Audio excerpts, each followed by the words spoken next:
was remembering last year, I brought the message at the carol service, and I remember saying that it was a shame that we only sang the Christmas carols once a year, because there are so many truths contained in the Christmas carol, but we relegate them to this 1 week or two of the year.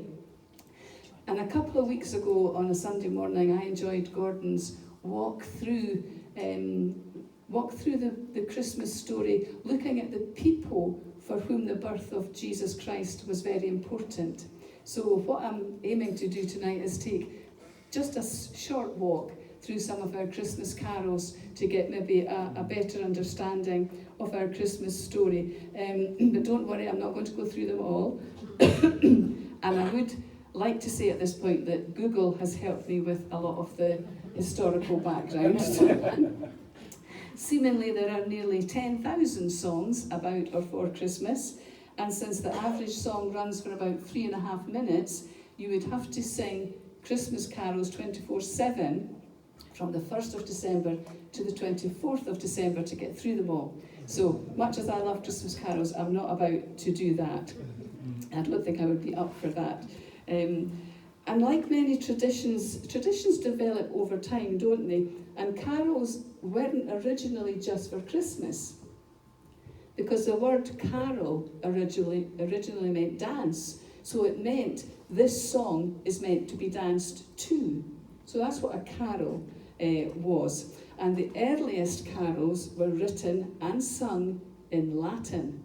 So a lot of people didn't actually manage to join in and understand what they were singing about. And seemingly it was in 1223 when St. Francis of Assisi started to do nativity plays in Italy that the carols began to be sung in the language of the people who were listening. So the people therefore were able to watch the drama of the birth of Jesus being foretold, and they were able to hear it and sing along with it as well. And that's how the carols gained popularity throughout Europe. However, not everybody thought well of the Christmas carols. And I did read while I was researching this that Oliver Cromwell banned Christmas carols in the 1640s. And I thought my history of English ruling people is not very good, so I thought maybe I should fact check this. And in actual fact, although he was responsible because he was controlling the country, he made the laws, it was actually the Puritans who objected to the Christmas carols. In fact, the Puritans objected to Christmas festivities because of the excesses. And maybe I can see what they were saying a little bit. They were disturbed that the festivities, the parties, the presents, everything else was detracting from the thing we really should be celebrating, which was the birth of Jesus. So their complaints led to Oliver Cromwell passing laws that forbade the singing of Christmas carols. But people kept singing them in secret anyway. And so the songs survived, and after Oliver Cromwell was no longer in power, those laws were repealed, and so Christmas was once again celebrated with feasts and festivities, and yes, Christmas carols right up to today. You know, I often think on a Sunday when we're worshipping, so it's not just Christmas carols, but when we're worshipping, I like to sing, and we like the music, and we can be carried along by the music, and we're not actually paying attention to the words that we're singing. And we need some time to stop and just take a look at what we're singing and see if we understand. And that's what I would like to do this evening. So what makes a carol a Christmas carol? Well, the dictionary definition is that they are traditional songs that are sung just before Christmas that celebrate the birth of Jesus Christ. So I'm going to look at just a few of our Christmas carols to see how well they stick to this definition of being songs which inform us about the birth of Jesus. The first one I'm going to look at is Silent Night, Holy Night, a very well-known one, a very popular one. First verse says, Silent night, holy night, all is calm, all is bright. Round yon virgin, mother and child, holy infant so tender and mild, sleep in heavenly peace. I always feel the first verse of Silent Night sets the scene for the profound message of the carol, It's a very emotionally expressive song musically, and it takes the listener to a mood of rest and calm, away from the hustle and bustle of life, and it paints a very serene picture of peace and rest. But my goodness, Bethlehem on this particular night was anything but a place of peace and rest. We've sung about it already, and we've heard it read for us, that on this particular night, the town of Bethlehem was heaving with people because the reigning Roman Caesar of the day had commanded everyone to return to their hometown to take part in a census. I get the feel it might have looked like some of the photos I saw of Edinburgh Christmas Market, and I can't think of anywhere worse to be. You can't even move 2 steps without jostling and bumping shoulders with somebody else.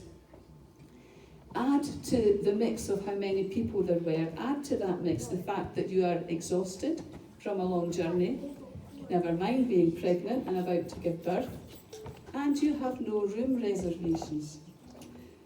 So was Joseph feeling peaceful as he hunted for a place for his pregnant wife to sleep?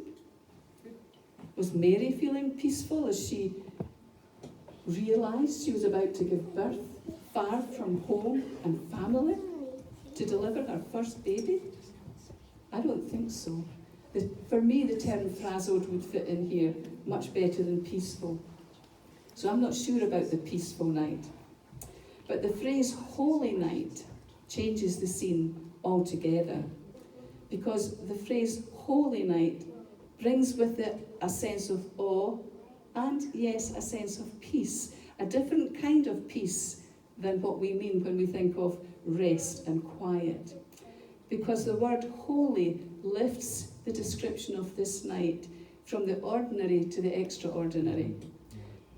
And the word holy brings a sense of sacredness and really a spiritual weightiness. This is no ordinary night. This is a night marked by divine intervention. We heard last week from Agnes about the statistics of all the amazing prophecies about the coming of Jesus Christ into our world. And one of those prophecies was Isaiah chapter 9 and verse 6. For to us a child is born, to us a son is given, and the government shall be upon his shoulder, and his name shall be called Wonderful Counselor, Mighty God, Everlasting Father, Prince of Peace. Silent night, holy night. This holy night, saw the fulfillment of that prophecy, at least in part. This holy night, God was speaking to the world. In the Bible study that some of us do in the church, we were looking at the book of Malachi, and one of the things we learned there was that after the prophets, for more than 400 years, the heavens seemed closed to the nation of Israel. They heard nothing from God, nothing but silence. Then, one ordinary night in the tiny village of Bethlehem, in God's timing, Jesus is born. Wasn't that a lovely carol Tim taught us this morning? I hadn't heard it before. It was so joyous. And I liked the chorus. All the angels sang for him. The bells of heaven rang for him. For a boy was born, King of all the world. In Bethlehem that night, very few of the inhabitants of the world recognised the momentous occasion which had just occurred. But the heavens were rejoicing. There's a modern carol sung by a group called Casting Crowns who puts it this way. O Bethlehem, what you have missed while you were sleeping, for God became a man and stepped into your world today. In the book of Hebrews, in the first chapter, the first 2 verses, we read that in the past, God spoke to our ancestors through the prophets at many times and in different ways. But in these last days, he has spoken to us in his Son, whom he appointed heir over all things, and through whom he also made the universe. Silent night, holy night, was the night which saw the fulfillment of prophecy and proclaims Jesus' identity as Saviour, Son of God. It offers a message of hope and salvation, connecting Jesus' birth with the promise of salvation and a new beginning for all humanity. So I would say this song is a good definition of what a Christmas carol should be about. The second one I would like to look at, we've sung a chorus of it there, is O Come All Ye Faithful. And the verses in this carol seem to have been written by different people over the years. It wasn't sort of composed all at once. Although the first and original manuscript was dated in 1743, there's been many additions and changes over the years. And I'm not going to look at one of the more familiar verses because I came across this verse which to me, I think I vaguely from the past remember hearing it, but it's not one of the ones that normally comes to mind. And it says this: Child, for us sinners, poor and in a manger, fain we embrace thee with awe and love. Who would not love thee, loving us so dearly? Followed, of course, by, O come, let us adore him. I think these words may seem a little harder to grasp than some of the carols that we sing. When you first read them, you need to really carefully consider what they're saying to get the full impact and see the truth that's being expressed. If you try to picture yourself being there, whether it was a stable or wherever, and the baby has just been born and you've come to see him, you're looking at this little baby, born in poor circumstances. I wonder, would you have seen it? Would you have seen what the composer of that verse saw? Probably not. He seems to be saying that there's much more to this little baby than we can see with our eyes. In what way would this baby love us so much that we would want to give him our love and our allegiance? You know, we hear many little different phrases that try to keep us on track and keep Jesus as the reason for the season, and that's one of the phrases. Keep Jesus as the reason for the season. The other one is, wise men still seek him. Well, I heard one, or I read one last week that really made me stop and think, and I wish I had written it down because my memory's not too great, so I might not be quoting it properly. But it seemed to say this: Christmas Day was made for Good Friday. And that really made me stop and think. Christmas Day was made for Good Friday.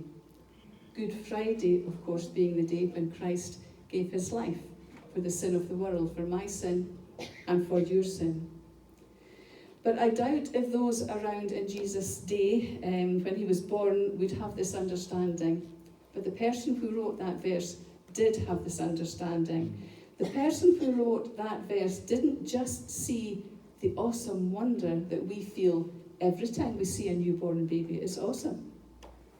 But the person who penned this verse understood that this life, at the moment a helpless baby, would one day pay the price for sin and make it possible for me and you to know forgiveness of sin and enter into a relationship with God.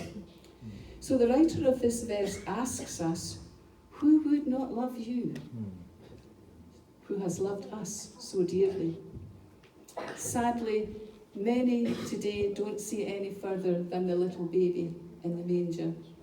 And while they may ooh and ah at the little baby, they don't embrace everything that that baby wants to give us. This little baby is the greatest gift ever given to whosoever will accept him. For God so loved the world that he gave his only Son, that whoever believes in him would not perish but have everlasting life. Just as there is so much more to all of us than the day we were born, there is so much more to Jesus than this little baby lying in a manger. And if you're here tonight and your understanding of who Jesus is and what he came to do stops at the celebration of his birth, I would encourage you to look further. Look deeper than the baby lying in the manger. Make a decision that you're going to find out more about who Jesus is and what he has done for you. I think this carol also ticks our definition of what a Christmas carol should be.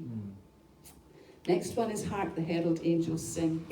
This was written by Charles Wesley, who was a prolific hymn writer, and he believed good hymns should be built on sound doctrine. A good hymn should point people to Jesus, our Saviour, and what he came to accomplish. And if we had time to go through this carol in depth, we would see that it definitely fits the bill as far as our definition goes, because this carol has the gospel packed into it. The cheery tune we sing it to today is not what the composer asked for. When he wrote the hymn in 1739, he requested a slow, sombre melody. But surprisingly, it apparently wasn't very popular. So about 100 years later, the carol was put to the tune we know today by Felix Mendelssohn. This is my favourite Christmas carol, and we could digest this one in great detail to show many sound biblical truths, but time won't allow for that. So I'm going to content myself with just one line from one verse of this Christmas carol, because it says everything. Veiled in flesh, the Godhead see. Hail the incarnate deity, pleased as man with men to dwell, Jesus, our Emmanuel. All through the year I find myself saying this over and over, because it's true all the time, not just at Christmas time. I remember the time these words first really impacted me as a young Christian. I was a nurse, and I was taking part in the Malcolm Sargent Cancer Choir, which was made up of nurses from all around the country. And we had loads of rehearsals, and we performed in places like the Usher Hall and the Caird Hall, huge venues with huge audiences. And I recall stepping out one night and seeing this huge audience, and we were singing Hark the Herald Angels Sing.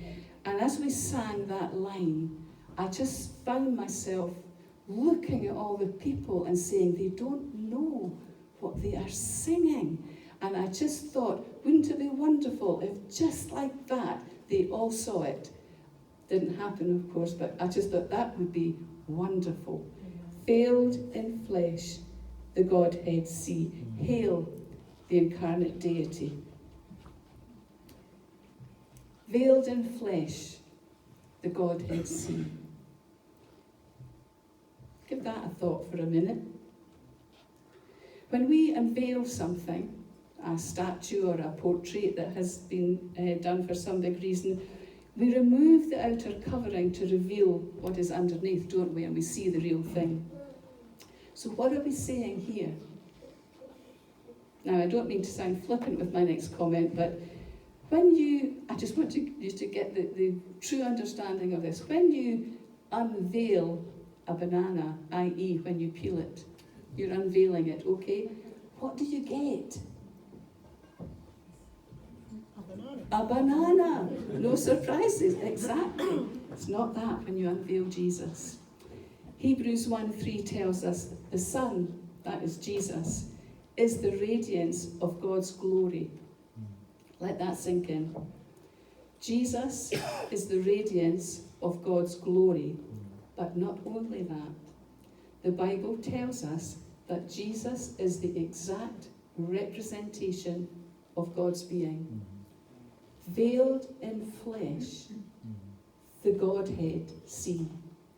Not only is Jesus the exact representation of God, he is God himself. He is the full representation of God. One commentary says, you can have no clearer view of God than by looking at Jesus Christ. He is the complete expression of God in a human body.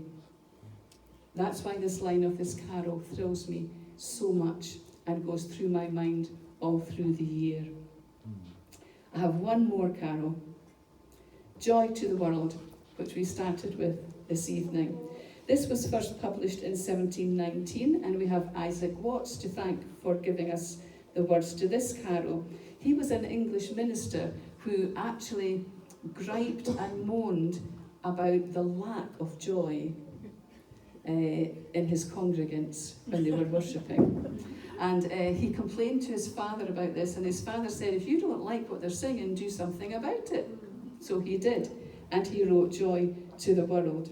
It's one of the more unusual carols because it doesn't completely fit our definition. It doesn't focus only on the birth of Christ. Instead, when you take time to consider the words, and you do have to take time and look at them quite closely, it turns our attention also to Christ's second coming, which hasn't happened yet. This famous Christian Christmas carol points us to a reality that we are waiting for. A day when striving will cease, wars will cease, death will cease, pain will cease, there'll be no crying, there'll be no tears. God will make everything new. What a day that is going to be. But even as we wait with hope, because even in the here and now, God is with us, Jesus, our Emmanuel. In this little look at Christmas carols, I hope I've encouraged you to look at God's bigger picture. Yes, at Christmas we concentrate on the birth of Jesus Christ. We're talking about the baby, we're singing about the baby. But if you think that's the end of the story, you're missing so much. And perhaps you're missing out on the greatest gift you could ever receive, which is forgiveness of your sin and embracing a very real relationship with God.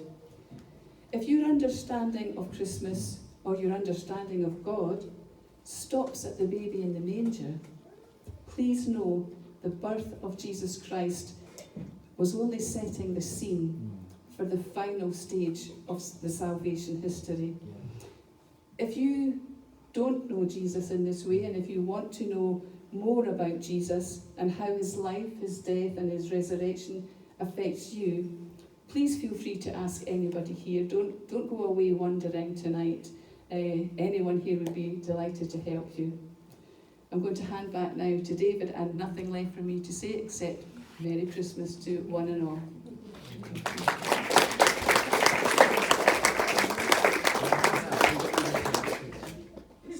Do you want to hand down or no? Yes, please.